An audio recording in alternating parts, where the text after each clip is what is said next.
உன்னை யாராவது அடிக்கணும் கை தூக்கிட்டான்னா மொத்த அடி உன் அடியாக இருக்கணும். அடிச்சிருவீங்க? ஆமாம். யாரும் பார்க்க மாட்டீங்க? அதெல்லாம் பார்க்க மாட்டேன், யாரெல்லாம் பார்க்க மாட்டேன். அடித்தா திருப்பி அடிப்பேன், எவனா தான் அடிப்பேன். எம்ஜிஆர் வந்து கலியுக கர்ணன் அப்படின்னு சொன்னால் அவரை தான் சார் சொல்லலாம். அதே மாதிரி கேப்டன் வந்து வேட்டியை தூக்கி கட்டிட்டு பப்ளியில் இறங்கி ரோடு கிளியர் பண்ணுவார். அவர் நான் பெரிய ஹீரோ அப்படின்லாம் நினைக்க மாட்டார். இப்போ கேப்டன் கூட இறந்துட்டார். என்ன இறந்துட்டார்? யாரோ ஏதோ பண்ணிட்டாங்க அவருக்கு. அவருக்கு கூடவே இருந்து விஷம் கொடுத்துட்டாங்க, ஏதோ ஒன்று ஸ்லோ பாய்சன் ஏதோ ஒன்று கொடுத்துட்டாங்க. எல்லாம் கேப்டன் சாவரவரா சார். விஜய் சார் வந்து எனக்கு குழந்தையிலேருந்தே தெரியும். நடிக்க வரும்போது பார்த்தீங்கன்னா ரொம்ப அவரை தாழ்மையாக பேசினாங்க. ஆமாம். அப்போலாம் உட்காந்து ரூம்லலாம் உட்காந்து அழுவார். அதே மாதிரி வந்து சின்சியாரிட்டி அவர் மாதிரி யாரையும் நான் பார்த்ததில்லை. நான் வந்து நடிகர் திலகம் சிவாஜி கணேசனுக்கு அடுத்து சின்சியரு நேரம் தவறாமல் ஒருத்தர் பார்த்தோன்னா அது இளைய தளபதி விஜய் அவர்கள்.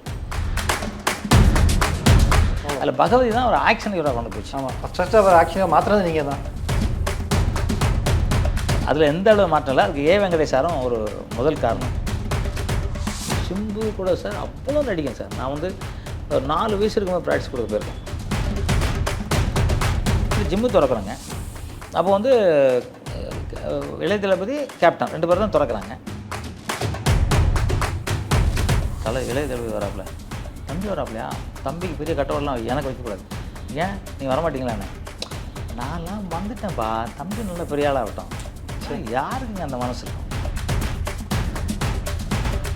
போய்ட்டு அவர்கிட்ட சொன்னேன், கேப்டன் வராருன்னு சொன்னேன். அவர் சொன்னார், அண்ணனுக்கு மட்டும் போஸ்ட் அடிங்கண்ணே, எனக்கு அடிக்காதீங்கன்ட்டார். ஓகே. அவர் 2 பேரும் அன்பு பாருங்கள். ஃபிலிம் தமிழ் நேயர்களுக்கு வணக்கம். நானும் உங்கள் ரஞ்சித். இன்றைக்கி இந்த இன்டர்வியூவில் நாம் ஒரு முக்கியமான நபரை சந்திக்க போகிறோம். ஒரு சிலரை பார்த்தா நமக்கு ஆச்சரியமாக இருக்கும், இன்னும் ஒரு சிலரை பார்த்தா நமக்கு பொறாமையாக இருக்கும். இது ரெண்டும் கலந்த ஒரு மனுஷன் தான். இந்த மனுஷனுக்கு வயசு ஆகுதா இல்லையா, என்ன தான் பண்ணுறாரு, இவர் இன்னும் ஆரோக்கியமாக இருக்கார், இன்னும் அப்படியே சண்டை போடுறதாகட்டும் நடிக்கிறதாகட்டும் சான்ஸே இல்லைப்பா அப்படின்னு எல்லாருமே உச்சிக்கொட்ட வைக்கக்கூடிய ஒரு கலைஞர் தான். திரைப்பட சண்டை பயிற்சியாளர், இயக்குனர், நடிகர்னு பல அவதாரங்கள் இருக்கக்கூடிய ஜாகுவார் தங்கம் அவர்கள். வணக்கம் சார். வணக்கம் சார், எப்படி இருக்கீங்க? நல்லா இருக்கேன், நீங்கள் எப்படி இருக்கீங்க?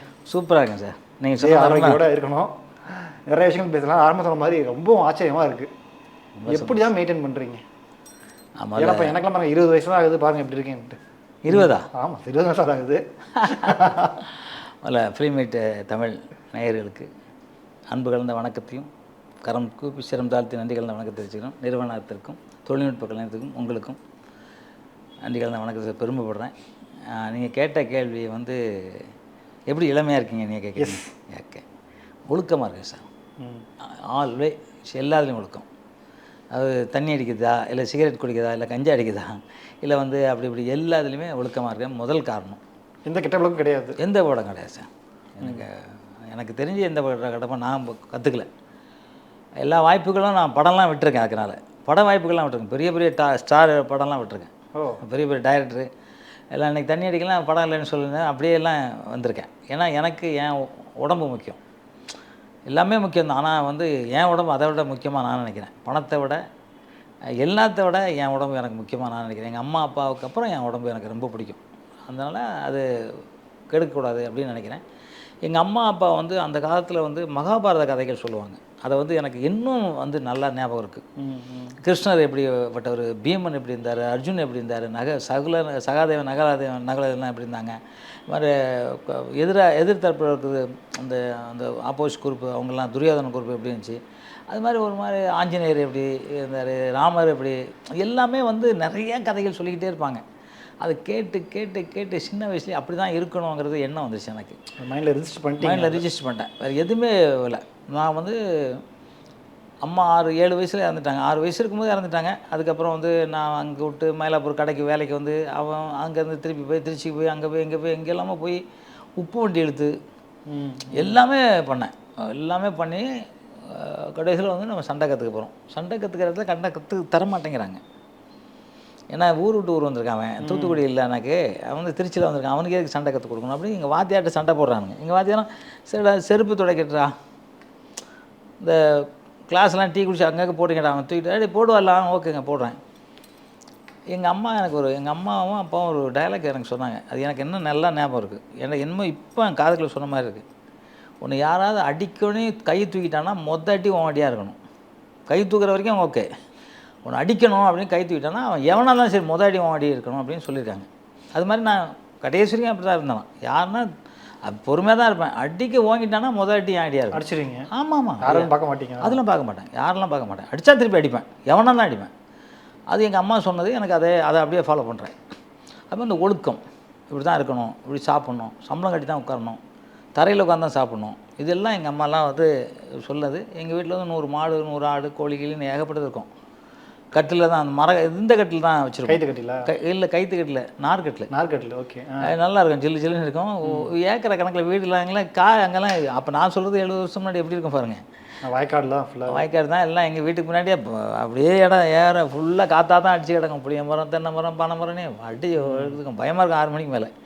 ஸோ அதில் எங்களுக்கு கதை சொல்லி தைரியப்படுத்தி அப்போவே நம்ம நினச்சோம், சரி இப்படி தான் வாழணும் அப்படின்னு நினச்சேன். எங்கள் அம்மா இருந்ததுக்கப்புறம் அதை ஃபாலோ பண்ணேன். இப்போ எங்கள் வாத்தியார்கிட்ட வந்தோடனே இதெல்லாம் சொல்கிறாங்க, சரி இருந்தாலும் அதை கற்றுக்கணும். நான் நினச்சேன், எவன் கற்றுக் கொடுக்கக்கூடாதுன்னு சொல்கிறானோ அவனை நம்ம அடிக்கணும், அதுக்கு இங்கே கற்றுக்கணும்.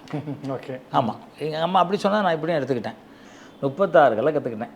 அவர் சொன்ன ஒழுக்கங்கள், அப்புறம் ரொம்ப ஒழுக்கஸ்தேன். அவர் சொல்லிக் கொடுத்த ஒழுக்கம் தான் இப்போ நீங்கள் எங்கள் அம்மா அப்பா சொன்ன ஒழுக்கம், எங்கள் வாத்தியார் சொன்ன ஒழுக்கம், புரட்சித் தலைவர் எம்ஜிஆர் என்கிட்ட சொன்ன ஒழுக்கம், அதை வச்சு இன்றைக்கு வரைக்கும் ஒழுக்கமாக இருக்கேன். அதனால தான் நீங்கள் உங்கள் கேள்வி பெரிய லாங்கு பதிலாக இருந்தாலும் நம்மளோட நேயர்களுக்கு ரொம்ப யூஸாக இருக்கும்.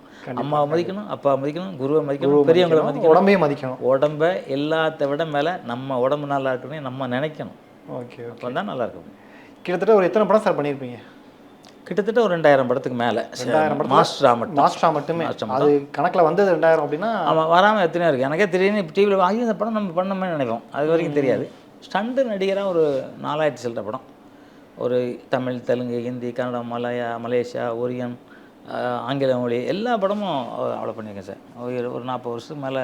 50 வருஷம். அதான் சொல்கிறீங்க. அப்போலேருந்து இப்போனா இப்போ 73 வயசு உங்களுக்கு. ஆமாம். நான் இப்போ சில கமெண்ட்ஸ்லாம் பார்க்குறேன் சார், இவருக்கு 73 வயசு அப்படின்னு சொன்னால் பாதி பேர் நம்ப முடியலன்றாங்க. பாதி பேர் அவர்கிட்டப்பா அவர்கிட்ட காசு இருக்குது, காசு இருந்தால் நல்லா இருக்கலாம் அப்படின்றாங்க. என்ன நீங்கள் கமெண்ட் சொல்கிறீங்க? இல்லை சார், காசு இருக்கிறவங்க எத்தனை வயசாலும் காசு இருக்கவங்க எல்லாம் அப்படியே இருக்காங்களா சொல்கிறாங்க அந்த மாதிரி? இல்லை, நான் என்ன கேட்குறேன், காசு இருக்கவங்க அப்படி இருக்காங்களான்னு கேட்குறேன். கிடையாது. ஒன்றே ஒன்று சார், ஒழுக்கம். இன்றைக்கும் காலைல 3 மணிக்கு எழுந்திக்கிறேன். 3 மணி டெய்லி காலைல? இன்றைக்கி காலைல 3 மணிக்கு தான் எழுந்திரிச்சேன். தியானம் பண்ணேன், வீடெல்லாம் கூட்டணும், எனக்கு ஜூஸ் போடணும், கூழ் வைப்பேன், எல்லாமே நான் தான் பண்ணிக்கிறேன். எல்லா வேலையும் முடிச்சுட்டு நான் ஒரு 9 மணி ஆகிடும். எனக்கு ஃபுல்லாக எல்லா பணி முடிக்க 9 மணி நேரம். இன்றைக்கும் பண்ணிக்கிட்டு தான் இருக்கேன்.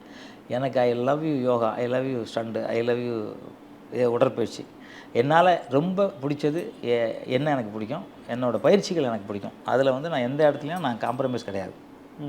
சாப்பிடாம கூட வெளியே போயிடுவேன், ஆனால் எக்ஸசைஸ் பண்ணாமல் பாடி தாண்ட மாட்டேன். ஓ, ஓகே. அதான் வீட்டுக்குள்ள வந்தோன்னு பார்த்தேன், அவ்வளோ அவார்டு இருக்குது, எண்ணி பார்க்கவே முடியாது, அவ்வளோ போயிட்டுருக்கு. ஆமாம், எல்லாரும் கேட்டாங்க, இந்த அவார்டு வாங்குறதுக்கே நீங்கள் ₹1 கோடி செலவு பண்ணிருக்கீங்களே. நாங்கள் ஆமாம், காரில் வருது, ஃப்ளைட்டில் வருது, அப்படி ஏதோ அவார்டுங்கிறது வாங்கியிருக்கேன்ல, அதுதானே பெரிய விஷயம். எனக்கு எல்லாருமே என்ன சொல்கிறாங்க. இது மட்டும் இல்லை சார், இங்கே கீழே ஒரு 10,000க்கு மேலே இருக்குது. தாண்டி நம்ம ஒரு ரூம் ஃபுல்லாக அடுக்கில் அப்படியே போட்டு வச்சுருக்கேன். ஒரு ரூம் ஃபுல்லாக கிடக்குது. கிரவுண்ட் ஃப்ளோர் வீட்டில் இருக்குது. அவார்டு எல்லாம் வாங்கியிருக்கேன் சார். வாங்கிட்டு பாருங்கள், இப்போ 2 வாங்கி வச்சுருக்கேன் பாருங்கள். வைக்கிற இடம்லாம் கீழே கொண்டு போய் வைக்கணும், அதுக்காக இங்கே வச்சுருக்கேன். Okay, okay. இல்லை, உங்களை மாதிரி நல்லவங்க யூடியூப் பத்திரிகைகள் என்னபடி சொல்லி நிறையா ஸ்கூலுக்கு சீஃப் கெஸ்ட்டாக போகிறேன். நான் படித்தது 1ஆம் கிளாஸ் தான். ஆனால் எல்லா காலேஜுக்கும், சிட்டிக்குள்ளே இருக்க எல்லா காலேஜுக்கும் நான் சீஃப் கெஸ்ட்டாக போய்ட்டு வந்துட்டேன். அதுவும் ஒரு வாட்டி போகல, 2-3 வாட்டி போயிருக்கேன் ஒவ்வொரு காலேஜுக்கும். என்னை கூப்பிட்றாங்க பேசுகிறதுக்காக. என்ன சொல்கிறேன்னு எனக்கு தெரியாது, கடவுள் சொன்னதை நான் அப்படியே சொல்கிறேன். அது அவங்களுக்கு யூஸ்ஃபுல்லாக இருக்குது. நிறைய பேர் யூஸ்ஃபுல்லாக இருக்குன்னு எனக்கு ஃபோன் பண்ணுவாங்க. அது மாதிரி இருக்கேன்னா அதெல்லாம் இறைவனோட சக்தி தான். நிச்சயமாக சார். அப்படியே சினிமாக்குள்ளே வரலாம்னு நினைக்கிறேன். வாங்க சார். சினிமா அப்படின்னா ஒரு நடிகர், அரசியல்வாதியாக இப்போ தமிழ்நாட்டில் ஒரு எம்ஜிஆர் டாக்காக இருக்காரு. எம்ஜிஆர் அவர்லேருந்து அடுத்து விஜயகாந்த் சார், இப்போ நடிகர் விஜய் சார். விஜயகாந்த் சாரோடய நீங்கள் ஒர்க் பண்ணியிருக்கீங்க. ஆமாம், அவர் எம்ஜிஆர் சார்ட்டையுமே ஸ்டூடெண்ட், இவரும் என் ஸ்டூடெண்ட் தான். இப்போ விஜய் சார்ட்டையுமே ஒர்க் பண்ணியிருக்கீங்க. இவங்க 3 பேர்த்துக்கும் இருக்க ஒற்றுமை என்ன சார்? முதல்ல எம்ஜிஆர், விஜயகாந்த், விஜய். எம்ஜிஆர் கலியுக கர்ணன் அப்படின்னு சொன்னால் அவர் தான் சார் சொல்லலாம். ஏன்னா கிருஷ்ணர் பீமனுங்கிறேன், நம்ம கர்ணனுக்கு ஒரு தங்க மலை கொடுக்குறாரு. கொடுத்துட்டு அதே மாதிரி தர்மருக்கும் தங்க மலை கொடுக்குறாரு. 2 பேரையும் நீங்கள் எல்லாருக்கும் கொடுத்து எல்லாம் சரி பண்ணிவிடுங்க அப்படின்னு சொல்லிட்டு போகிறாரு. இப்போ ஃபஸ்ட்டு தர்மனை வந்து பார்க்க வராரு, என்ன தங்க மாலை தலையெல்லாம் கொடுத்துட்டியான்ட்டு. எங்கே கொடுக்குறது, இதோ 4 வயசு தான் போச்சு, மிச்சம்லாம் அப்படியே இருக்குது அப்படிங்கிறாரு. சரி நீ அப்படியே வா, கர்ணனை பார்த்து சொல். கர்ணனை விட அங்கே இல்லை என்னன்னாரு, வந்தனே எல்லாரும் எடுத்துக்கன்னு கொடுத்துட்டேன் அப்படின்னாரு. அது மாதிரி புரட்சி தலைவர் எம்ஜிஆர் அவர்கள் வந்து தன்னோட பாக்கெட்டில் காசெல்லாம் எண்ணெல்லாம் மாட்டார், அப்படியே 2 கிலோ அள்ளி அப்படியே தான் கொடுப்பார். நான் பார்த்த வரைக்கும் பெட்டி பெட்டியாக கொடுப்பார். அவர் உழைச்ச காசை பெட்டி பெட்டியாக கொடுப்பார். எந்த மனிதனும் அவர் கண்ணுக்கு தெரிஞ்சு கஷ்டப்படுறான் அப்படின்னா அவனை கூப்பிட்டு உதவி பண்ணுற மாபெரும் பொன்மனச்செம்மல், மக்கள் திலகம், எல்லாருக்கும் ஒரு தெய்வமாக இருக்கிற புரட்சி தலைவர் எம்ஜிஆர் அவர்கள். அவர் எனக்கு ரொம்ப பிடிக்குங்க. அவரால் தான் நான் எம்ஜிஆர் நகரில் வீடே வாங்கினேன். அவரால் தான் எனக்கு நல்லா இருக்கிற காரணம் அவர் தான் சினிமாவுக்கு என்னை கூட்டிகிட்டு வந்தார். அப்புறம் கேப்டன் வந்து எம்ஜிஆர் மாதிரி இல்லைனாலும் அதோட 75% எம்ஜிஆர் மாதிரி இருப்பார். ஏன்னா அள்ளி கொடுக்குறது சரி. இன்னொன்று சொல்ல மாட்டேன், எம்ஜிஆர் வந்து நாங்கள் ஒரு 4 வருஷம் இருந்தேன் தலைவர் வீட்டில். நான் அவர் வணக்கம் சொல்கிறக்குள்ள அவர் எனக்கு வணக்கம் சொல்லியிருப்பார். அதாவது நானே வெக்கப்படுவேன், என்னடா நம்ம எவ்வளோ எக்ஸசைஸ் பண்ணோம், நம்ம கொடுக்கணும்னா அவர் கை கொடுத்து தூக்கிடுறாரு அப்படின்னு அவர் தூக்கிப்பார், வணக்கம் தங்கம் அப்படின்ட்டுருவார். அதாவது அவர்கிட்ட ஒரு இதே கிடையாது சார், நம்ம பெரிய ஆளுன்னு நினச்சதே இல்லை அது. அதே மாதிரி கேப்டன் வந்து வேட்டியை தூக்கி கட்டிட்டு பப்ளியில் இறங்கி ரோடு கிளியர் பண்ணுவார். அவர் நான் பெரிய ஹீரோ அப்படின்லாம் நினைக்க மாட்டார். ஃபஸ்ட் டைம் 1978 எனக்கு வந்து நெல்லை மகாராஜன் ஒரு ஃபைட் மாஸ்டர் வந்து அவருக்கு ட்ரைனிங் கொடுக்கணும் கூப்பிட்டு போகிறாரு. அப்புறம் ராவுத்தர் அண்ணன் 2 பேரும் இருக்காங்க. அப்போ வந்து கேப்டன் என்னை பார்த்தோன்னு சொன்னார், ரொம்ப சின்ன பையனாக இருக்கானே. ஆக்சுவலாக என்னை விட அவர் தான் சின்னவர். இல்லை விஜி கம்பு சுற்றுறது பாரு அப்படின்னாரு. சுத்தோடனே அவர் சொன்னார், இந்த வேகத்தில் எப்படி சுற்ற முடியும் அப்படின்னாரு. சொன்னேன், நான் ட்ரெயின் பண்ணிகிட்ருக்கேன் அப்படின்னு. சரி எனக்கு வந்து எவ்வளோ நாள் ஆகும்னாரு. சினிமாக்குன்னா 1 வாரம், ரெகுலராக நமக்கு தற்காப்பு கலைக்கு வேணால் ஒரு 6 மாதம்னு. நான் 6 மாதமாக கற்றுக்குறேன். ரெகுலராக டெய்லி வர முடியுமா, எங்கே இருக்கா, நான் தோட்டத்தில் இருக்கேன். எம்ஜிஆர் வீட்டில் இருக்கானா, அப்போ தான் எம்ஜிஆர் வீட்டில் இருக்கியா அப்படின்னாரு. ஆமாம் அங்கே தான் கூப்பிட்டு வந்தேன், நல்ல மாதிரி அங்கே தான் கூப்பிட்டு வந்தேன் அப்படின்னாரு. எப்படியே வந்துடலாம் இல்லைன்னா வந்துடுறேன், இல்லைன்னா நான் கூட பைக்கில் கொண்டு விட்றேன் அப்படின்னாரு. 2 3 வாட்டி பைக்கில் விட்டுருக்காரு. ஆனால் வந்து ட்ரெயின் கொடுக்க ஆரம்பித்தேன். அப்போ கிக்கு வந்து நான் தான் சும்மா இருக்க மாட்டேன்ல, இது சிலம்பம் கொடுத்து கிக் அடிச்சுக்கிட்டு இருப்பேன். அவர் கேட்பார், என்ன கிக்கு கண்ணுக்கு தெரிய மாட்டேங்க, நானும் கற்றுக்க முடியுமானார். என்னங்க நீங்கள் வேறு, எல்லோரும் கற்றுக்கலாம், நானும் மனுஷன் தான், நான் கற்றுக்கிட்டேன், நீங்களும் கற்றுக்கலாம். அது கிக்கு அடிக்க ஆரம்பித்தார். அப்போது வந்து இதெல்லாம் முடிச்சுட்டு போகும்போது பார்த்தாக்கா டெய்லி வந்து டிஃபன் சாப்பிட்றதுக்கு ஆள் வருவாங்க. அசிஸ்டன்ட் டைரக்டரு பக்கத்தில் இருக்க கஷ்டப்படுறோம் வந்து சாப்பிடுவோம். அப்போ நான் கேட்டேன் என்ன அப்படின்னேன். இல்லை மனுஷன் மட்டும்தான் கொடுத்து வாழ தெரியும், மிருகம்லாம் எடுத்து தான் சாப்பிடணும், நம்ம மனுஷனாக இருக்கோம்ல கொடுத்து வாழணும் அப்படின்னாரு. எனக்கு கண்ணு கலங்கிட்டேன். அப்போவே நான் சொன்னேன், இந்த வார்த்தை புரட்சி தலைவர் எம்ஜிஆர் சொல்கிறாரு. அவர் வந்து 24 மணி நேரமும் அங்கே சாப்பிட்டுட்டு இருப்பாங்க, எல்லாம் கூட்டமாக வருவாங்க, எல்லாம் சாப்பிட்டுட்டே இருப்பாங்க. அதே மாதிரி இருக்கேனே, அவர் மாதிரி வரும்போது நானும் நல்லா பண்ணுவேன் அப்படின்னாரு. நீங்களும் அதே மாதிரி வந்துடுவீங்கன்னு நான் சொன்னேன். அப்போ அங்கே ஃபஸ்ட் டைம் ஒரு 5ஆவது வாட்டி மீட் பண்ணவும் சொல்கிறேன். அதே மாதிரி அவர் கொஞ்சம் வெளியே வந்தோடனே சாலிகிராமில் ஹாஸ்பிட்டல் ஒன்று திறந்தார். ஆமாம், இலவச மருத்துவமனை. டாக்டர் ஃப்ரீ, மாத்திரை ஃப்ரீ, ஊசி ஃப்ரீ, எல்லாமே ஃப்ரீ, 1 பைசா வாங்காமல். ஞாயிற்றுக்கிழமை லீவ் அன்றைக்கி வந்து உட்காருவார், ஒயிட் அண்ட் ஒயிட்டில் உட்கார், கதர் வெட்டி கட்டியிருப்பார். அவர் வந்து அந்த பந்தா பண்ணுறது எல்லாம் கிடையாது, கதர் வெட்டி ரப்பர் செருப்புலாம் போட்டு சாதாரணமாக வந்து உட்காந்து செக்கு எழுதிக்கிட்டே இருப்பார், ஆயிரக்கணக்கில் லட்சக்கணக்கில். ஏன்னா படிக்காத பசங்களுக்கு கல்விக்காக கொடுத்த மாமனிதன் விஜயகாந்த் அவர்கள். நான் நேரில் வந்து பார்த்தேன், அவரையும் பார்த்தேன், இவரையும் பார்த்தேன். 2 பேருமே ரொம்ப சிறப்பு உள்ளவங்க. ரொம்பனா அப்படிலாம் சொல்ல முடியாது, அவ்வளோ சிறப்பானவங்க, ஒரு கடவுள். ஏன்னா விஜயகாந்த் அவருக்கு இறக்கும்போது பார்த்திங்கன்னா கழுகு வந்து சுற்றிச்சு. எனக்கு தெரிஞ்சு என் லைஃப்பில் வந்து சபரிமலைக்கு போகும்போது ஐயப்பன் அந்த நகைப்பெட்டி தூக்கும்போது கழுகு சுற்றி தான் பார்த்துருக்கேன் இல்லையா, ஒரு மனிதருக்கு சுற்றல. அப்போ அவரை நான் மனிதனாகவே நினைக்கல, கடவுளாக வச்சுருக்கேன். பார்த்தீங்களா, பூ போட்டு வச்சுருக்கேன் பாருங்கள், அவருக்கும் சரி எம்ஜிஆருக்கும் பூ போட்டு வச்சுருக்கேன், கலைஞருக்கும் போட்டு வச்சுருக்கேன். ஏன்னா இவங்கெல்லாம் நான் பார்க்கும்போது எல்லாமே எனக்கு தெய்வமாக தெரிஞ்சாங்க. இப்போ நீங்கள் அடுத்த கேளு விஜய் சார் வந்து எனக்கு குழந்தையிலேருந்தே தெரியும். சட்டம் ஒரு டரை அந்த டைம்லேருந்தே என் கூட நிறையா படம் அப்போ நடித்தார். சின்ன குழந்தையா நடிக்க வைப்பார் சந்திரசேகர் சார் வந்து எங்கெல்லாம் ஒரு குரு. என்னென்னா அவர் வந்து நியாயத்தை மட்டுமே ரொம்ப பிடிக்கும் அவருக்கு. தப்பு பண்ணால் எவனை தான் அடிப்பார். அப்போலாம் அவர் படத்துலையுமே நியாயம் மட்டும் தானே பேசுவார். இல்லை நியாயம்தாங்க பிடிக்கும் அவருக்கு. நான் வந்து கூட இருந்தவன், அதனால் சொல்கிறேன். அவர் வந்து ஒரு தர்மம் எங்கே இருக்கோ அந்த பக்கம் நிற்கிறவர் ஒரு மாமனிதன். அவர் எங்களுக்கு ரொம்ப பிடிக்கும். நாங்கள் அவர்கிட்ட அவ்வளோ ஒர்க் பண்ணுவோம். அதாவது வருஷம் வந்தோடனே சார் அப்போல்லாம் 10 ரூபா கொடுப்பார். வருஷம் வந்தோடனே எங்களுக்கு கூப்பிட்டு 10 ரூபா கொடுப்பார். கொடுக்கணும்னு அவசியமே இல்லை. 10 ரூபா அப்போலாம் பெரிய அமௌண்ட். ஆமாம் சார், 100 ரூபா கிரவுண்ட். அப்போல்லாம் எம்ஜிஆர் நகரில் 50 ரூபா, குன்றத்தூரில் 100 ரூபாய்க்குள்ள தான் இருக்கும். எல்லாமே கம்மி தான், 100 ரூபா கிரவுண்டு சொல்கிறேன் நான். கிரவுண்டே எவ்வளோ தான். அப்போ 10 ரூபா தராரு அவர். அப்போது அதெல்லாம் நமக்கு தெரியல, ஆனால் வாங்கி வச்சேன். அவர் கொடுக்குறது வாங்கி வைப்பேன். அவர் தெய்வம் மாதிரி அவர் எங்களுக்கு. குரு மாதிரி எனக்கு. அப்போ தான் சொன்னார், இது மாதிரி விஜய் வந்து கற்றுக் கொடு அப்படின்னு சொன்னார்.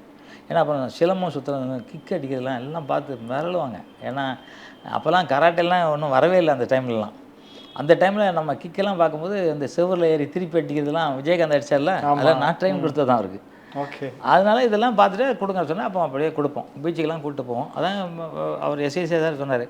இது நான் ஒரு இதில் பேசும்போது, நானும் பேசும்போது அவர் பேசும்போது சொன்னார், நான் பேசும்போது சொன்னேன் எங்கள் குரு அவர் அப்படின்னு சொன்னேன். இப்போ உங்கள்கிட்ட சொன்ன மாதிரி தான் அவர்கிட்ட மேடையில் சொல்ல குருன்னு. எனக்கு அடுத்து அவர் பேசுகிறாரு. ஜாகுவார் சொன்னாப்புல என்ன தான் குருன்னாப்புல, எனக்கு அவர் தான் குரு அப்படின்னு சொல்லிட்டார். சொல்லிவிட்டு எனக்கு குருவோ இல்லையோ என் பிள்ளைக்கு அவர் தான் குரு அப்படின்னாரு. ஓப்பனாக. அது வரைக்கும் நான் வெளியில் எங்கேயுமே சொன்னதே இல்லை. அப்போ தான் தானு சார் கேட்டார், என்னப்பா நீ வந்து கற்றுக் கொடுத்தியாமாண்ணே? ஆமாண்ணே. என்னண்ணே? இல்லை இப்போ தான் எஸ்எஸ்சி பேசிகிட்டு இருக்காரு, ஒன்றும் இப்படி தான் பேசுகிறார், நீ என்கிட்ட சொல்லவே இல்லையானாரு. ஆனால் இதெல்லாம் எப்படி நான் சொல்கிறது? அதுக்கப்புறம் தான் நானே சொல்ல ஆரம்பித்தேன். என்னென்னா அவரும் நடிக்கிறாரு. நடிக்க வரும்போது பார்த்திங்கன்னா கொஞ்சம் அவரை எல்லாம் சொன்னாங்க, ரொம்ப அவரை தாழ்மையாக பேசுனாங்க. ஆமாம். அப்போலாம் உட்காந்து ரூம்லலாம் உட்காந்து அழுவார். அவர் வந்து அவரும் ஒரு அசிஸ்டன்ட் டைரக்டர் ஒரு பையன், ஒரு 2-3 பேர் தான் அவர் டியர் ஃப்ரெண்ட்ஸு, வேறு யாரும் பேச மாட்டார் அவர். இப்போவும் அப்படி தான் இருப்பார் நினைக்கிறேன். ஸோ அந்த டைமில் வந்து நாங்களாம் ரொம்ப இது சொல்லுவாங்க. கொஞ்சம் ஜெயிச்சு வரும்போது நோட் புக்கெலாம் வாங்கி குழந்தைங்களுக்கு ஃப்ரீயாக கொடுக்க ஆரம்பித்தார். யாருன்னா கஷ்டம் அவருக்கு தெரியலன்னா யாருமே செய்ய முடியாது. எனக்கே கூட நீங்கள் தெரிஞ்சால் தானே தெரியும். தெரிஞ்ச உடனே போய் உதவி பண்ணுற நல்ல பரந்த மனப்பான்மை அவருக்கு உண்டு.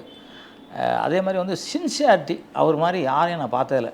நான் வந்து நடிகர் திலகம் சிவாஜி கணேசனுக்கு அடுத்து சின்சியரு, நேரம் தவறாமல் ஒருத்தர் பார்த்தோன்னா அது இளைய தளபதி விஜய் அவர்கள். ஆனால் எம்ஜிஆர், விஜயகாந்த் அப்படின்னு கம்பேர் பண்ணும்போது எம்ஜிஆர் வந்து ஃபஸ்ட்டு வணக்கம் அவர் சொல்லுவார் யாராக இருந்தாலும். கேப்டன் வந்து இறங்கி நிற்பார். நீங்கள் ஃபோட்டோன்னு சொல்லிட்டீங்கன்னா கட்டி பிடிச்சிவார் கேப்டன். அவர் ஃபோட்டோன்னு சொன்னாலே அந்த மாதிரி. ஆனால் விஜய் வந்து அது இல்லை. கொஞ்சம் அவர் கூச்சப்படுவார், ரொம்ப கூச்ச சுபாவம். ஃபோட்டோ எடுக்கணும்னா ஓடுவார். நாங்கள் பிரியமுடம்னு ஒரு படம் பண்ணுறோம், இதில் மயிலாப்பூரில் ஷூட்டிங்கு. ஒரு பொண்ணு சொல்லுது, அவருடைய ஒரே ஒரு வார்த்தை என்கிட்ட பேசுவார் அவர் அப்படின்னு சொல்லுது. அவர் யார்ட்டையுமே பேச மாட்டார், கேரளில் உட்காந்து பேசவே மாட்டார். இல்லைம்மா நான் நீங்கள் அண்ணன் மாதிரி எனக்கு ஒரே வார்த்தை, எப்படி நான் வணக்கம் சொல்ல அவர் வணக்கம் சொன்னால் மட்டும் போதும் அப்படின்னு. நாங்கள் ஒரு சேசிங் எடுத்துக்கிட்டு இருக்கோம். நான் கொண்டேன் விஜய்கிட்ட. சார் அப்படி பார்த்தாரு, அந்த பொண்ணையும் பார்த்தாரு. இல்லை ஷூட்டிங் நடக்கல, அப்புறம் வர சொல்லுங்கன்னாரு. சார் வாங்க சார் நீங்கள் வேறு அப்படின்னு கையை பிடிச்சி எடுத்துகிட்டு போட்டேன். வணக்கம் சொன்னார். அந்த பொண்ணு சார் குதிக்குது, ஐயோ விஜயாண்ட பேசிட்டாருன்னு சொல்லுது. ஒரு அவ்வளோ இருக்கு இல்லையா, அது இவர் பண்ண மாட்டார். கொஞ்சம் சுபாவம், கூச்ச சுபாவம். யாருன்னா ஷூட்டிங்கில் ஹீரோயின் கூட என்ன நான் ஸ்டாண்டா நீ இறங்கி முதல்ல கிளம்ப இருக்குது, அந்த மாதிரி கேரக்டர் அவர். ஸோ அதனால் அது கொஞ்சம் தளர்த்தி அவரும் மக்கள் திலகம் மாதிரி புரட்சி கலைஞர் மாதிரி உள்ளே இறங்கி வேலை செய்யணும்னு என் மனசார நான் அவரை நினைக்கிறேன். உண்மையிலே அவர்கிட்ட இப்போ வந்து சொல்கிறதுக்கு இல்லைனாலும் அவர் சார்ந்த எல்லாத்தையும் நான் அதை சொல்லிட்டேன். அதனால் இப்போ உங்கள் மூலிமா அவருக்கு கிடைக்கும் நிச்சயம். எத்தனை படம் ஒர்க் பண்ணியிருக்கீங்க விஜய் சாரோட? 14 படம் பண்ணிருக்கு. 14 படம். இப்போ என்னென்ன படம் ஞாபகம் இருக்கு? அதான் பகவதி, ஷாஜகான், என்றென்றும் காதல், அப்புறம் வந்து இப்போ என்ன சுக்ரன், இது மாதிரி ஒரு 14 படம் சார். அதில் பகவதி தான் ஒரு ஆக்ஷன் ஹீரோவாக கொண்டு போச்சு. ஆமாம், ஃபஸ்ட்டு அவர் ஆக்ஷனாக மாற்றினது நீங்கள் தான். ஆமாம் சார், அதில் எந்த அளவு மாற்றம் இல்லை. அதுக்கு வெங்கடேஷ் சாரும் ஒரு முதல் காரணம். எனக்கு கதை அந்த மாதிரி எழுதினார். கதை எழுதி நாங்கள் தான் இங்கே தான் உட்காந்து டிஸ்கஸ் பண்ணுவோம். வெங்கடேஷ் சார் இங்கே வருவார், என் ஸ்டூடெண்ட் வரும். வெங்கடேஷ், கேஎஸ் ரவிக்குமார், விக்ரம் சார்லாம் என் ஸ்டூடெண்ட்டு. அவன் வந்து உட்காந்து பேசியிருக்கும்போது அந்த கதைன்னா அப்போ வந்து பைக்கு சேசிங்கு அதெல்லாம் பற்றி கொஞ்சம் பேசணும். அப்போ புது மாதிரி ஒன்று பண்ணலாம் அப்படின்னு சொல்லி நான் அவரை பேசணும். சரி விஜய்கிட்ட சொல்லலான்னு சொல்லும்போது அவர் மாஸ்டர் இதெல்லாம் வந்து பெரிய ஓவர்ஃபுல்லாக இருக்குது அப்படிங்கிற மாதிரி ஃபீல் பண்ணார். ஆனால் அதை எடுக்கும்போது ரொம்ப பிடிச்சி போச்சு. அதில் என்ன வேண்டான்னு சொன்னார்னா, ஒரு கத்தி கீழே கிடக்கும். அது நீங்கள் அந்த படம் பார்த்துருப்பீங்க, இப்போ பகவதி பார்த்துருப்பீங்க. முதல்ல வந்து அவங்க தம்பியை லவ் பண்ணுவார், அதுக்காக போய் கேட்க போகும்போது அவர் அசிங்கப்படுத்தி ஷூவெல்லாம் துடைக்க சொல்லி அனுப்பி ஷூவெல்லாம் துடைச்சிட்டு வருவார். அடுத்து வந்து அவங்க தம்பி இறந்துருவான். இறந்த உடனே குழந்தை இருக்கும். அவங்க குழந்தை இருக்கும் அந்த தம்பிக்கு, அந்த வாயத்தில் அந்த பொண்ணு வந்து அதை அடிக்க வருவான்னு நொறுக்கி தள்ளுவார். நொறுக்கி தள்ளும்போது அந்த அருவாளை கீழே இருந்து மிதிச்சு அப்படி சுற்றி ஓட வெட்டணும். தூக்கி அப்படி பண்ணவே மாட்டேன்ட்டார். நான் சொன்னேன் எனக்காக ஒன்று பண்ணுங்கள், இன்னொன்று எடுத்துக்கும், நீங்கள் சொல்கிற மாதிரி ஒன்று எடுத்துக்கும், எது ஓகே இருக்கோ அதை போட்டுக்கலான்னு. சரின்னாரு. அதையும் எடுத்தோம். எடிட்டிங்கில் பார்த்து சவுண்ட்லாம் போட்ட உடனே அதே போடுங்கன்னாரு. நல்லா அதே போடுங்கன்னாரு. அதே மாதிரி அந்த வில்லன்கிட்ட வந்து ஒரு இடத்துல வந்து முதல்ல தட்டி கீழெல்லாம் விடுவார்ல, இப்போ வந்து பூந்தொட்டி காலால் ஒரு கிக் அடி பறந்து போவோம். டயலாக் பயங்கரமாக சொல்லுவார். அந்த கத்திலாம் தூக்கி பேசும்போது தேட்ரு அல்லாவில் பட்டுச்சு. அதை வந்து எங்கிட்ட சொல்லுவார், அது சூப்பர் மாஸ்டர் அப்படின்னு சொல்லுவார். அது வந்து அந்த படம் வந்து அதுக்கு முக்கிய காரணம் ஏ வெங்கடேஷ் சார். அந்த மாதிரி ஒரு கதை எழுதினார். அதில் நானும் ஒர்க் பண்ணேன். விஜய் சார் ஒத்துழைச்சார். எல்லாரோட உதவியும் இருந்து அந்த படம் வந்து பெரிய அவரை வந்து ஒரு ஒரு ஒரு என்ன சொல்கிறது, ஒரு அமல் பேபி அப்படின்னு சொல்ல மாதிரி இருந்தவரை ஒரு ஆக்ஷன் ஹீரோவாக கொண்டு நிறுத்துனது அதுதான். இன்றைக்கி அந்த அளவுக்கு நீங்கள் எதிர்பார்த்தீங்களா இந்த அளவுக்கு ஒரு ஆக்ஷன் ஹீரோவாக மாறுவார்? இல்லை மாறுவார்னு நினச்சேன் சார். ஏன்னா அவர்கிட்ட சின்சியர் சார். ஏன்னா அவர் வந்து இப்போ நான் சொன்னல, அவர் யார்ட்டையும் பேச மாட்டார். நாங்கள் கம்போஸ் பண்ணிக்கிட்டு இருப்போங்க, உயிரை கொடுத்து கம்போஸ் பண்ணிகிட்டு இருப்போம். ஆல்ரெடி நாங்கள் பண்ணியிருப்போம், இது என்ன பண்ணணும் அப்படின்னு பண்ணியிருப்போம். அவருக்கு செஞ்சு காமிச்சிட்டு இருப்போம். அவர் இப்படி இருப்பார், எங்களை பார்க்குறாரா பார்க்கலன்னு எங்களுக்கு தெரியாது. ஆனால் சார் ஒரு ரிகல்சல் ஒன்றும் டேக்கும் பாரு எங்களோட அருமையாக பண்ணிட்டு போயிடுவார். என்னென்னா அவ்வளோ திங்கிங், அதாவது டேப் ரிகார்டு இல்லை, வீடியோ எடுத்தால் எப்படி இருக்கும் அந்த மாதிரி செஞ்சுட்டு போயிடுவார் சார். உண்மையில் அவ்வளோ கிரேஸ் அவர். அவன் உழைப்பில் அவர் பயங்கரமான சார். உழைப்புன்னா அவரை அடிச்சிக்க எனக்கு தெரிஞ்சு இப்போதைக்கு யாரும் இல்லை, நல்ல உழைப்பாளி. ஓகே, இப்போ சினிமாவெல்லாம் கொஞ்சம் ஓரம் கட்டிட்டு அரசியல் பக்கம் வர முடிவு பண்ணிட்டாரு. பிரச்சாரங்கள்லாம் போயிட்டுருக்காரு. பார்த்துருப்பீங்க கண்டிப்பாக அவருடைய மேடை பேச்சுக்கள் எல்லாமே. பார்த்தேன் சார். எப்படி இருக்குது அவருடைய அரசியல் பயணம்? இல்லை நல்லா இருக்குது சார், அவரோட அரசியல் பயணம் நல்லா இருக்குது. அவர் வந்து இன்னும் கொஞ்சம் மக்கள்கிட்ட நெருங்கி பழகி, இப்போ உதாரணத்துக்கு வந்து என்ன ஆபத்துனாலும் அதுக்கு மக்களுக்காக நின்று துணை நிற்கணும். இன்றைக்கி வந்து நிறையா பேர் வந்து அரசியல் பண்ணுறாங்க, யாருமே மக்களுக்குன்னா வருவாங்களான்னா நிறையா பேர் வரல. மக்களுக்குன்னா எனக்கு என்னங்கிற மாதிரி இருக்க மாதிரி ஏன் அறிவுக்கு தோணுது. நான் பெருந்தலைவர் காமராஜர்லேருந்து பார்த்துருக்கேன். பெருந்தலைவர் காமராஜர் வந்து என்னை வந்து தலையில் தடை கொடுத்து அவர் பேச மேடை பேச்செலாம் நான் காத்துருக்கேன். அதுலேருந்து நான் பார்த்துருக்கேன். இப்போ எம்ஜிஆர் அவர்கள், ஜானகியம்மா, நெடுஞ்செழியன், இது மாதிரி இபிஎஸ், ஓபிஎஸ் எல்லோரும் நான் பார்த்துட்டேன். மக்களுக்கு வந்து இந்த இறங்கி வேலை செய்யறது ஒன்று இருக்குல்ல, புரட்சித்தில் எம்ஜிஆர் மாதிரி, விஜயகாந்த் சார் மாதிரி, விஜயகாந்த் மாதிரி, நம்ம பெருந்தலைவர் காமராஜர் அவர்கள், டாக்டர் கலைஞர் கூட நிறையா இறங்க. நான் கலைஞர் ஐயா கிட்ட ஒரு 30 வருஷம், ஏன்னா ஒரு படம் 2 படம் பண்ணேன், ஒரு 2-3 சீரியல் பண்ணேன். அதனால் நிறைய அவருக்கு எனக்கு தொடர்பு. அவருக்கு ஒரு குழந்த மாதிரி அவர் மக்களுக்கு செய்யணுங்கிறதுல ரொம்ப இதாக இருப்பார். அவர் ஏதோ ஒரு விஷயம், ஏதோ ஒன்று நடந்து போய் தப்பாக அதிகாரியை பிடிச்சி என்ன டோஸ் விட்டார்னு நான் கூட இருந்தேன். அதாவது மக்கள் தான் நம்ம அப்படின்லாம் சொல்லியிருக்காரு. அது எல்லாத்தையும் இருக்கணும்னு நான் நினைக்கிறேன். அது வந்து இப்போ கொஞ்சம் கம்மியான மாதிரி எனக்கு தோணுது. ஸோ அதெல்லாம் சமாளித்து வரணும், எல்லோரும் வரணும், நல்லது நடக்கணும் சார், மக்களுக்கு அவ்வளோதான் சார். நான் வந்து எனக்கு அரசியல்லாம் ஒன்றும் தெரியாது சார். ஆனால் மக்களை நானும் ஒருத்தன். அந்த மக்கள் என்ன கஷ்டப்படுறாங்க, நான் உள்ளே பூந்து இன்றைக்கி ஒரு காரில் போனேன், அந்த டிரைவர் என்ன ஃபீல் பண்ணுறாரு எனக்கு தான் தெரிஞ்சிச்சு. ஒன்றும் இல்லை சார், திருப்பரங்குன்றத்தில் விளக்கேற்றலன்னு இந்த டிரைவர் அவ்வளோ ஃபீல் பண்ணுறாரு. டிஎம்கே காரணம் அவர் விளக்கேற்றலன்னு அவ்வளோ ஃபீல் பண்ணுறாரு. எனக்கு கண்ணு கலங்கிட்டேன். அவருக்கு பச்சைலாம் தெரியாது உதயசூரியனை. அப்போது ஒரு இந்து மனசு எப்படி வருத்தப்படுதில்ல. ஸோ அந்த வகையில் பானாக்க சரி சிலம்பம் தானே எல்லாமே. நம்ம முஸ்லீம் சகோதரர்கள் சார், நாங்களாம் மாமா மச்சான் தான் கூடுவோம். நாங்கள் அதெல்லாம் பார்க்குறதில்ல. நாங்கள் கிறிஸ்டின் கோயில் நான்லாம் போவேன், நான்லாம் போய் சாமி கும்பிடுவேன். அதெல்லாம் ஒன்றுமே கிடையாது. என்ன சார் மதம் என்ன சார் வந்துச்சு? ஒன்றும் கிடையாது, மனிதன் மட்டும்தான் இருக்கணும். அதனால் இப்போ திருப்பரங்குன்றம் கோயில் போலுங்கிறது எனக்கு என்னால் முடியல சார். நிறைய பேருக்கு சாமி இருக்காங்களா இல்லையான்னு தெரியாது, எனக்கெலாம் தெரியும். கடவுள் இருக்காருன்னு தெரியும். ஆனால் அதுக்கு என்ன பலாபலங்கிறது எல்லாருக்கும் தெரியும். அரசியல் பக்கம் போகாமல் அப்படி சினிமா பக்கம் திரும்ப நம்ம போயிடலாம். அந்த பக்கம் போயிடலாம் சார். கார்த்தி சார், நவரச நாயகன் கார்த்தி, ரீசெண்டாக ஒரு மாதமாகவே அவர் பற்றின செய்திகள் நீங்களும் நிறைய பார்த்துருப்பீங்க, நிறையவே சொல்லிட்டு இருக்காங்க. நீங்கள் அவரோட ஒர்க் பண்ணியிருக்கீங்களா? ஆக்சுவலி கார்த்தி சாரோட சார் அவங்க அப்பா கூட ஒர்க் பண்ணியிருக்கேன் சார். முத்துராமன் சாரோடய ஒர்க் பண்ணியிருக்கீங்க. ஓகே. எனக்கு ஃபஸ்ட்டு அவார்டு கொடுத்தது முத்துராமன் சார், நடிகர் முத்துராமன் அவர்கள். என்னென்னா நான் வந்து 1971 சிலம்ப போட்டிக்கு ஒய்எம்சி வந்து கலந்துக்கிறேன். ஓகே. கலந்தும்போது அவர் தான் சீஃப் கெஸ்ட், அவர் தான் கொடுக்கணும், பரிசு கொடுக்குறாரு. அப்போது வந்து சிலம்பம் வந்து நான் கம்பு சுற்றினா கண்ணுக்கே தெரியாது. அதை ஒயிட்டு எல்லோ ரெட்டு போட்டுருவாங்க. ரெட்டை தாண்டா 4 பாயிண்ட். நான் வரும்போதெல்லாம் எல்லாம் ரெட்டை தாண்டிடுவாங்க. ஏன்னா கம்பு சுற்றுற சவுண்ட் தான் கேட்கும், கண்ணுக்கு தெரியாது. எல்லாம் 4 அப்படியே போய் எல்லாம் போய் எனக்கு என்ன கட்டம் கட்டுறாங்க. என்னென்னா இவனை எப்படி தோக்கடிக்கலாம் அப்படின்ட்டு. அப்போ ஒரு ஐடியா பண்ணுறாங்க, ஒருத்தனை மயக்கம் போட சொல்கிறாங்க. ஃபைனலாக அவன் அடிச்சிட்ட மாதிரி மயக்கம் போட்டு விழுந்துட்டான். நான் அடிக்கலை, ஏன்னா எனக்கு தெரியும்ல அந்த கம்பு வேகம்லாம் எனக்கு தெரியும். நான் எல்லாம் கண்ட்ரோல் தானே பண்ணுவேன். இப்போ இந்த இடத்துல கம்பு சுற்றுவேன், ஆனால் எதுலேயும் படாமல் சுற்றுவேன். ஸோ அந்த மாதிரி என்னோடய வேகத்தில் சுற்றிக்கிட்டு இருக்கேன். விட்டோடனே என்ன இது ஆக்கிட்டாங்க, அதாவது ஃபஸ்ட்டு இல்லாமல் செகண்டு விழுந்தான்ல, அவன் ஃபஸ்ட்டு நான் செகண்டுன்ட்டாங்க. இப்போ முத்துராம் சார் எழுந்துச்சி வெளியே போகிறாரு. வெளியே போனால் சார்னு கூப்பிட்றாங்க.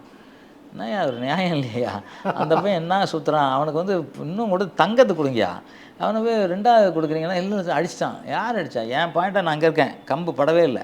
உங்கள் பாயிண்டில் படித்தா இல்லை, அவன் காயப்பட்டு எடுத்துருவாங்க, கூப்பிட்டுவாங்க. காயப்பட்டு நான் சொல்கிறேன்னா அந்த பையன் ஒரு காயெல்லாம் ஒன்றும் இல்லை, கண்டுபிடிச்சிட்டாரு அவர். கண்டுபிடிச்சி எழுப்பிட்டாங்க. உடனே அவன் இப்படி வெக்கப்பட்டு நிற்கிறான். நடிக்காத சின்ன பசங்க 19 வயசு நடிகை, அது தெரியாது, அப்படி வெக்கப்பட்டு நிற்கிறான். இன்னொன்று எனக்கு வந்து எனக்கு ஒரே கண்ணு கலங்கிட்டேன். என்னென்னா நான் முரடன் தான், ஆனால் வந்து இதெல்லாம் தெரியாதுல்ல. அவர் வந்து ஃபஸ்ட்டு எனக்கு வாங்கி கொடுத்தாரு. அப்போ எனக்கு தெரியும். அதுக்கப்புறம் நான் சினிமாவுக்கு வந்து அவர்கிட்ட பேசி இதெல்லாம் இது பண்ணி எனக்கு நல்லா இதாகிட்டார். அந்த அந்த ஒரு புண்ணியவான் முத்துராமன் சார்னு தான் சொல்லணும். அவருக்கு பிறந்தவர் கார்த்திக் சார். கார்த்திக் சார் வந்து எத்தனை படம் ஒர்க் பண்ணியிருப்பீங்க அவரோட? அவர்கிட்ட ஒரு 11 படம் அது மாதிரி பண்ணியிருப்பேன். குறிப்பாக வந்து அவர் வந்து நீங்கள் எதை கேட்க வரீங்க அவர்கிட்ட? அதான் இப்போ ரீசெண்டாக வந்து அவரை பற்றி அதான் இல்லை அதில் என்ன சொல்லணும்னு நினைக்கிறீங்க? என்ன கேட்குறீங்க? டைமிங்கா? ஆமாம், அவரை பற்றி நிறைய விஷயங்கள் சொல்கிறாங்க. அவர் வந்து ஷூட்டிங்கு நேராக வர மாட்டார், சரியாக வர மாட்டாங்க, அவரோட தயாரிப்பாளருக்கு நஷ்டமாயிருச்சு. நாங்கள் ஒரு படம் எதுக்கு போயிருந்தோம் சார், அது என்ன இன்னும் ஒரு பூமி, அது பேர் பிஎஸ் வேறப்பா தயாரித்தது. ஒக்கனைக்கல்ல ஷூட்டிங் எங்களுக்கு. ஆனால் 4 நாள் வரல. சந்தன பூமியா? பூமி தான், ஆனால் சந்தன பூமி இல்லை சார். ஓகே, ஞாபகம் இருந்தால் அதான் சார், நிறைய மறந்துட்டேன். அது 4 நாள் இருக்கும். 4 நாள் அவர் வந்து வரல. வராருன்னுலாம் சொல்லுவாங்க, நாங்கள்லாம் ரெடியாக வர மாட்டோம். அப்புறம் நாங்கள் தான் என்ன பண்ணோம், அவர் மாதிரி டூப் ரெடி பண்ணி ஃபைட் எடுத்துகிட்டு வந்துட்டோம். அவர் வராதனால டூப் ரெடி பண்ணி எடுத்துட்டோம். அப்புறம் வந்து அவர் கொஞ்சம் கொடுத்தாரு. அதே மாதிரி இங்கே ஒரு படம் சித்ராலட்சுமி டைரக்ஷனில் லாஸ்ட்டாக அவர் பண்ணது, இன்னும் வாத்தியார் வரும், இன்னும் படம் அதுவும். ஓகே, படம் வரல. அவர் வருவார், வந்து போயிட்டார்.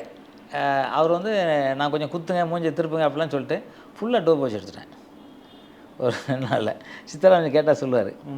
ஆனால் அவர் மாதிரி ஒரு அழகன், அவர் மாதிரி ஒரு நடிகன் யாருமே கிடையாது. இன்றைக்கி வந்து அவர் எங்கே இருக்க வேண்டியது தெரியுமா? இருக்க வேண்டியது யாரோ சொல்லி கேட்டு அவர் வந்து தன்னை வந்து இன்றைக்கி இழந்து இன்றைக்கி அவர் பெரிய ஸ்டார் சார். நல்ல மனிதர், பழகிறதுக்கு குழந்தை அவர். ஆனால் டைமிங்கை மட்டும் அவர்கிட்ட கொஞ்சம் மிஸ் ஆகும். ஏன் அப்படின்னு எனக்கு தெரில. நானும் பேசுவேன் சார், உலகத்தில் வந்து ஹீரோவாக நடிக்கலாம் பெரிய விஷயம். இன்றைக்கி 850 கோடி மக்கள் இருக்காங்க சார்.